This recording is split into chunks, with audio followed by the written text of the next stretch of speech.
Well, hey guys, good to touch base with everyone again. It's Pete, or Tweenwave. Finally doing another video after like 2 weeks of, well, I've been busy, but I've been missing all kinds of activity. There's lots of threads going on, and then people were complaining about their dislikes. Here's something that I dislike. This happened to me I guess it was a week ago. If you get a parking ticket in San Francisco, I don't know, can you see that? You have to pay $75. So, not too happy about that. I guess if you write and protest and explain that you're really poor, you may be able to get it reduced. So that's what I'm going to do tomorrow. So if I seem a little edgy, that's why. The good news is I got a lot of things to show. First off, I want to talk about a book I finished. I actually already lent it out to a friend, so I can't show it to you, but it's Can't Stop, Won't Stop, The Art of the Hip-Hop Generation, I think is what it's called, by Jeff Chang. Really great book. I highly recommend getting that if you're interested in hip-hop culture at all. There's a lot of just cool stories and explanations, and sort of he covers all his bases, let's put it that way. So that I finished last night, and I'm excited to start something else. I also picked up, I'll start with the CDs first. I got John Scofield's A Go-Go for a couple bucks. Ooh, look at that glare. And Will Oldham, this is Days in the Wake. What is this? This is when he went by Palace Brothers. There's also other stuff by him called Palace Music. There's also Palace... let's see, there's Palace Brothers, Palace Music, there's also just Palace. He also goes by Bonnie Prince Billy. This is really lo-fi stuff, but it was pretty good. Pretty good, didn't blow me away, but only listened to it once. So, we got that to cover. We also got, there's a couple threads I missed out on. Dan had a thread about, there's like 3 or 4 questions, and one of them was 7 inches, and I actually don't have any. When I moved out here to the East Bay, I left behind all my 7 inches. I only had about 30 or so anyway, but when I went through my punk rock phase, I had some Crimp Shrine, and I think an Operation Ivy, and Screeching Weasel, and some like Boris the Sprinkler and stuff, so I wasn't craving to listen to those, so I just sort of left them behind, and haven't really been interested in buying any other 7 inches. But then I came across some of these in a thrift, and I'm not actively seeking them out, but I decided to pick these up because I thought these were kind of cool. All had the original sleeves, and they all had the little poly bags too, which you don't find too often. So I'll just show these really quick. This is a Jimi Hendrix.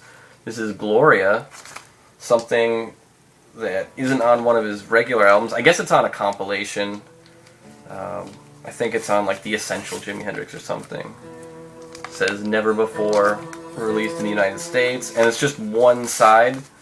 You got that kind of thing, which is cool, and then the flip side, oh, there's a hair on here, let me get that off, is just a nice little blank thing that you can't even play.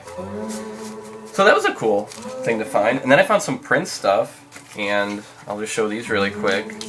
We have Sign of the Times, and cool B-side on here, La La La He He He. And I hadn't heard any of these B-sides, so that's why I picked them up. Here's Mountains, I like this song a lot too. And, oh, this one, by the way, Sign of the Times, this is actually not Prince on the cover. It's some other woman that kind of sort of looks like Prince, if Prince were a girl. But yeah, I had to look that up because I wasn't sure. And then Mountains is cool, and the B-side on here is Alexa de Paris, just an instrumental. And then this one, Let's Go Crazy, that one's kind of cool. And the B-side is Erotic City. I'd never heard this song before. It's like the best song he ever did. I can't believe this didn't make a record. It's such a great song. And Let's Go Crazy is a great song too. So this is it's only, what do you got, 6 minutes of music, but it's pretty damn good. So that covers that, and then in the last 2 weeks there's been a nice little pile of records to go through, so I'm gonna go through these as quick as I can. I think I've listened to all of these at least once. I'm listened to a lot more.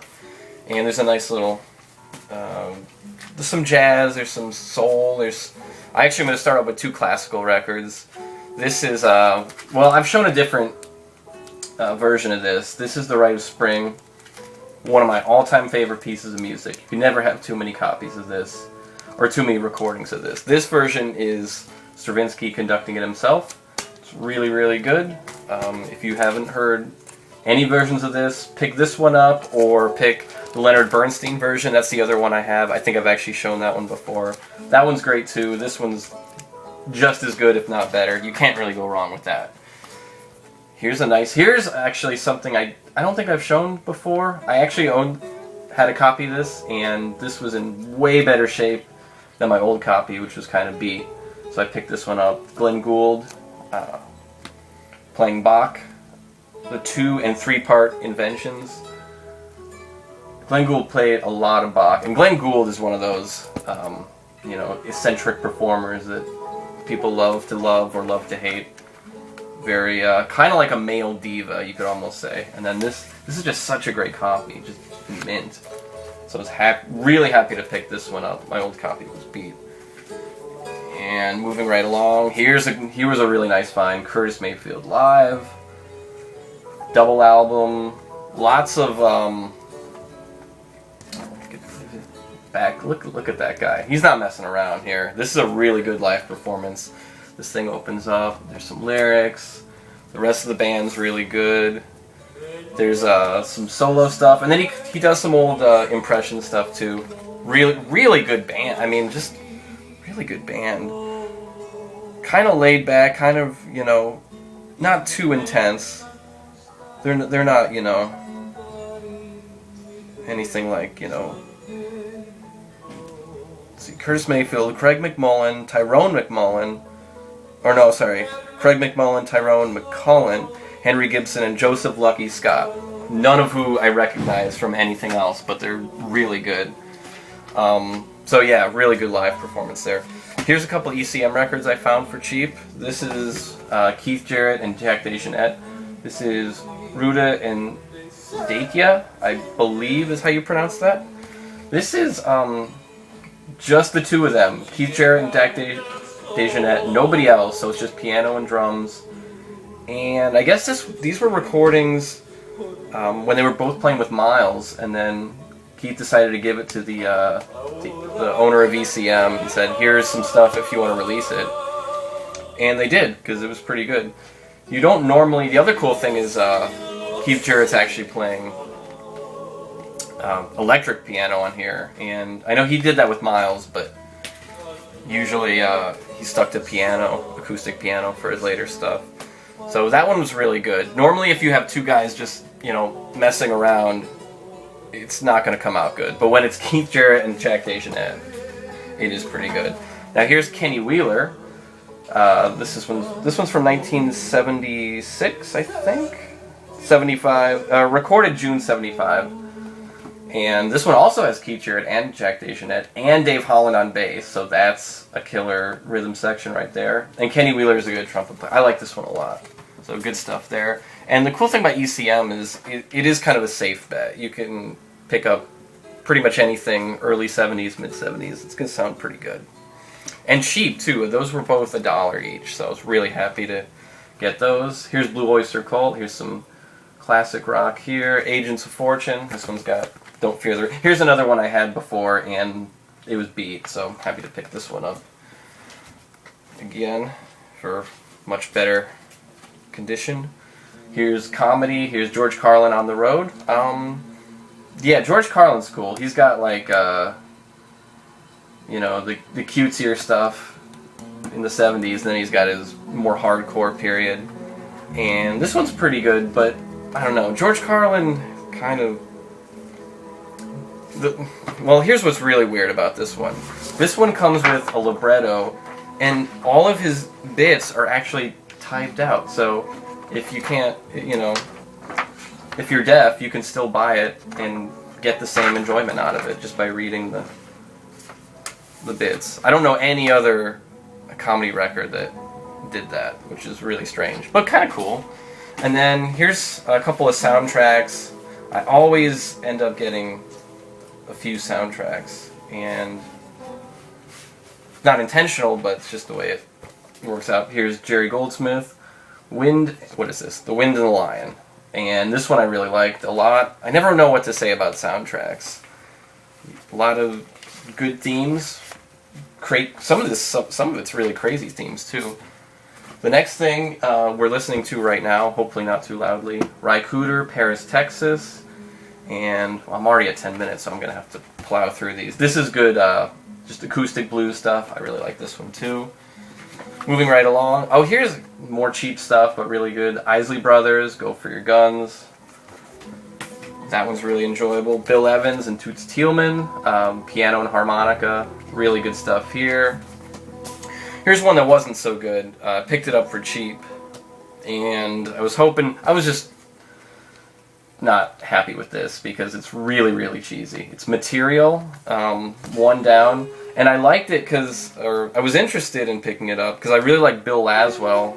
He was in a group called Last Exit, like freeform funk stuff with Peter Brötzmann, Sonny Sharrock, and those guys. And he's produced a lot of cool stuff. He produced a Swans record.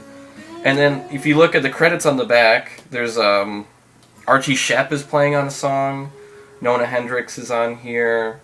Nile Rodgers is listed on here, Oliver Lake, and Fred Frith is on guitar. So you'd think, like, alright, this has got to be pretty good. Well, it kind of wasn't. It also has Whitney Houston's very first lead vocal ever, I think, on a record, on the song Memories. But yeah, it's just so cheesy. So if anyone really, really wants this, I'd be happy to trade it.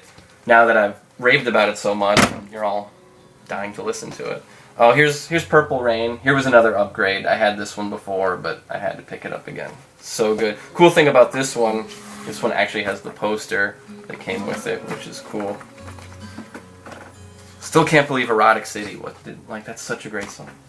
Can't believe it's not on here. Here's a cool one. Here's Robin Hitchcock and the Egyptians. Sorry about this glare, but nothing I can do about that. Now that I'm 12. This one's called Fedmania, and this is like my third or fourth record by him. Really, really enjoyed it. He always kind of reminds me of Syd Barrett a little bit. Some good 80s jangle rock sort of thing. Here's another really cheap one I picked up just on a whim, kind of curious. Van Morrison. This one's called No Guru, No Method, No Teacher. And it's from 1986, and it's like, you can tell it's from 1986. It's not bad, but, the production kind of dates it. But it's not too bad, and it's in really nice shape, so I'm going to give that one a couple more listens before I retire it for good. No, I'm just kidding. Then the next two are sort of, you could safely call these ambient records. Here's Virginia Astley. Here's a guy I don't really know much about at all, but the record is really, really pretty. Let me know if you have any information about this guy. I don't know how many recordings he has. I think this was one of his first ones, if not his very first. It's called From Gardens Where We Feel Secure. And it's really, really pretty, like, piano music. So this next one is too. This is The Pearl, Harold Budd, and Brian Eno. Lots and lots of ambient records by Eno. And this was a good one too. I think I showed the Soundtracks record a couple videos ago, and that one's good. This one is not quite as good as the Apollo Soundtracks, but still really good.